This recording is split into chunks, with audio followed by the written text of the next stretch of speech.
For Belizeans, they're hungry for the word, and through technology as well, we want to reach out to them through this communication center. So they're, especially our young people, we know that they use a lot of technology, but I think we're not reaching out to them the way we should, so their cry or their help maybe is not being addressed as we would like it to be.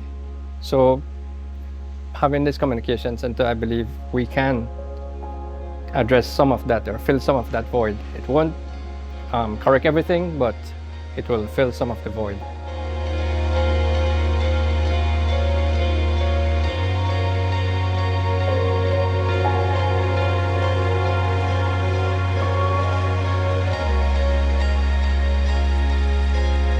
It's not just about being heard, it's about coming from the heart, coming from God as a central part of our lives, Him guiding us and let us reach out to those who are crying for help, the poor, the people who are less fortunate, So we need to listen to their cry, and even to the people, listen to them to serve them in the areas where they're most needed.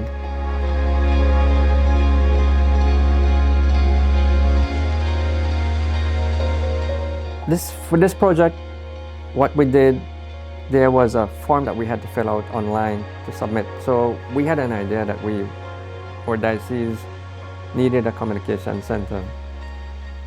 But we entered this competition and we did not really know if we were going to receive any help. But we were encouraged to do so. And I think a couple other Caribbean islands also entered the competition. But when the news came around, we did not qualify for immediate assistance. Felt a bit disappointed, but only later to learn that we made it to an alternate list. So, which was good, that was reason to be happy, to celebrate about, because we know that there would be some kind of follow-up for our project idea. Maria Chiara from SIGNIS Services Rome then contacted us, to reach out to help with a project writing, which we were to submit to a donor. We didn't know which donor that would have been yet, but the first step would have been to work on the project writing. And the wonderful team there at SIGNIS Services Rome really helped us, really guided us through this whole process.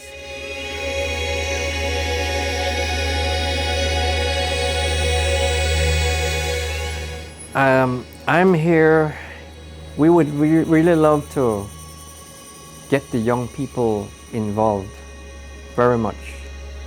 It's something we have planned for this communication center. I am not getting any younger. Neither does my partner, Pete. So we really need to get the young people trained.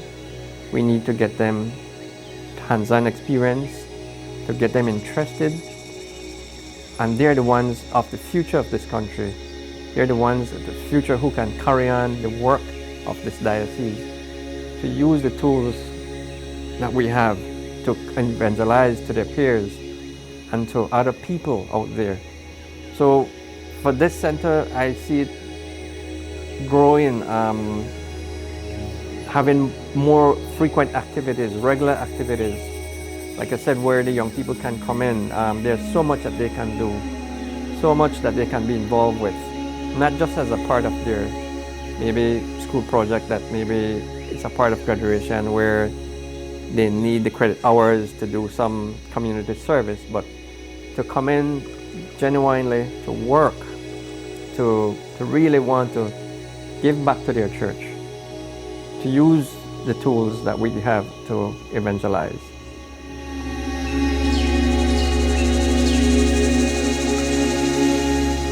Young people view the church as aging, and as a result of that, it being aging, the way in which the church reaches out to young people in a way is outdated as well. So young people aren't really listening because they already have a perception as everything being outdated in terms of communication. Well, we have to reach out to young people using forms or platforms that our young people use. So the key with communication is that we have to kind of attract them using the same platforms, whether it be TikTok or through Instagram. The apps and the apps that young people use, communications in that aspect is important that we reach out to them. That young people tend to be technologically savvy and they are quick with these new apps, and so as a means to communicate with them, we too have to become technologically savvy and app savvy as well. The communication center here is the perfect bridge and perfect tool to reach out, to walk across, so to speak, the proverbial bridge to young people to pull them in.